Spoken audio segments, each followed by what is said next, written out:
Это что? Марина, это ключи от моего сердца.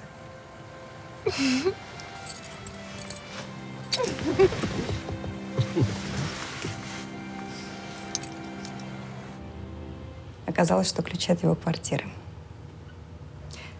Банально, конечно, но красиво.